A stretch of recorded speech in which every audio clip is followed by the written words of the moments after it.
Okay, now we have 3 things of dilly green beans, 1 of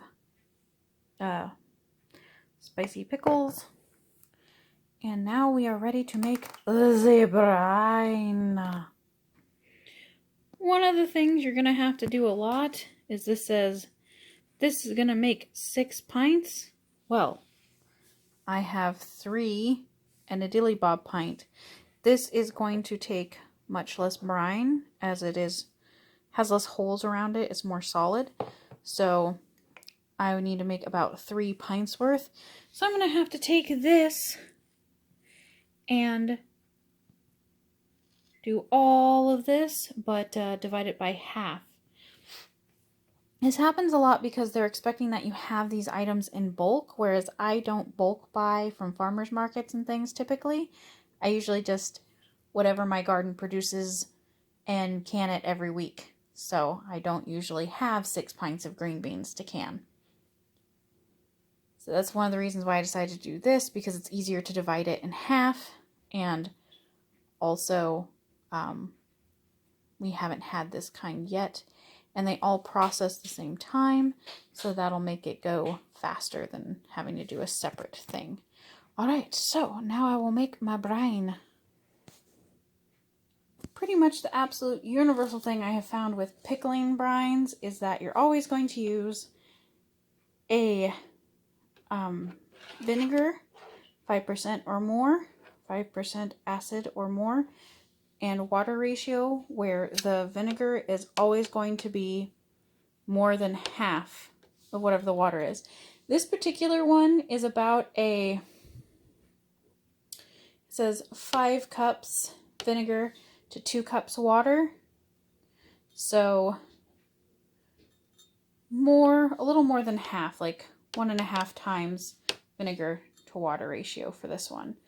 So that's easy to scale down. I just use 1 cup of water and 2.5 cups of vinegar since I only have 3 pint jars. And here's where things might get difficult, you might say. It says to use 1/3 cup of salt. How am I going to divide that in half? Do I have a 6th cup wandering around somewhere? No, what I do is I take my 1/3 cup and I fill it about halfway full. It doesn't need to be exact. You're good. This is the kind of salt you use for pickling and canning. Why? Why can't you just use normal kosher salt? You can actually. The problem is that this has an anti-caking agent in it, and this does not. Why does that matter? Well, this will make your pickle brine in the canning jar look murky, and so it's harder to spot if there's any problems in there, because sometimes if something goes wrong with a certain can or the seal and it goes bad, the water will start to look murky. You just want to kind of take that out of the consideration. So you know, if you use this and your water looks nice and clear when you're done, or your brine does, and then it randomly goes murky, don't eat that jar. Also, if you're doing any kind of, this is what I heard, was that people who do canning and stuff sometimes put them in shows, and they will only use this because they want it to be as pretty and clear as possible and don't want this, the caking agent, making it look murky. I just use it for the safety factor, but it's salt. It's just pure salt. That's it. I'm using way too tiny of a pot. I'm going to have to watch this to make sure it doesn't boil over. But it's the only one that's clean right now. Oh, boil, pot, boil. So I've got my jars on a towel. That's because when you pour in the boiling brine into these jars, the table is cold. So you have cold glass on the bottom. You have hot, hot, hot going in to your jar, which you should have heated your jars up. But hot, hot, hot going in here. You got cold, cold, cold here. Your jar might shatter. So if you put this down, that just eliminates that as a problem. After your brine boils, and you pour it into the desired level. Your recipe will say how much headspace to give. That's a measurement from the top of the jar down to the liquid. You put that amount of headspace, pour it up. You're going to run, it says to run something along the outside of the edge to get any air bubbles out. Honestly, I just kind of pound it like this, and that seems to work really good for getting all the air bubbles in between everything out. And then sometimes you'll need to pour a little more liquid brine in, because after the air bubbles get out, it'll lower the brine level. After that, you're going to take a washcloth that's a little damp with vinegar and go around this outside edge. And that is to clear off anything that has spilled on here that might stop it from sealing properly. And then you're going to put down a lid on it and put your ring on with your hands until it just feels tight. You're not going to push past that point. It's called fingertip tight. And it's just, use your fingertips. You don't like yank on it. You just do it just like this. You don't pick it up with one hand and do it with the other hand. You just use one hand and go like this until it starts to tighten, and then you stop.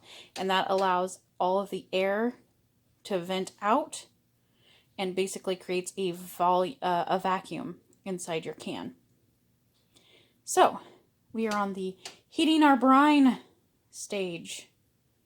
Yes. Something that has changed in canning over the years. You used to boil your lids. That would get this glue nice and tacky, as well as sterilize the lid. You don't do that anymore. This glue is different now. If you boil the lid, it will not seal properly anymore. So what you have to do, like if you boil it beforehand, because this will only seal once, what you have to do is you just wash them nicely. That's it. Don't heat them up. You don't boil them. You just wash them nicely. And you can use like really warm water, but you can't use boiling water or this won't stick anymore. Sorry if you heard a bunch of slapping noises in the background. My child's doing something. I'm not sure what. I'm sorry, my stove is a little dirty. I have been canning all day. That is canning mess.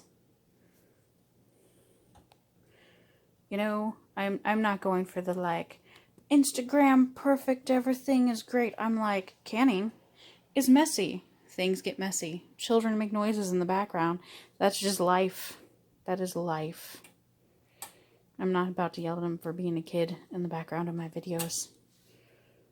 Alright, I'll get back to you when these are ready to go in there. I just want to point out that I have not only 3 pints, but this should have, like, you know, I have an extra little thing. I ended up with way more brine than I needed. I think they do that on purpose, just in case, but I also think I pack my jars super duper duper tight. Maybe other people don't. I don't know. But I always end up with enough brine for a whole another 2 pints. But that's okay.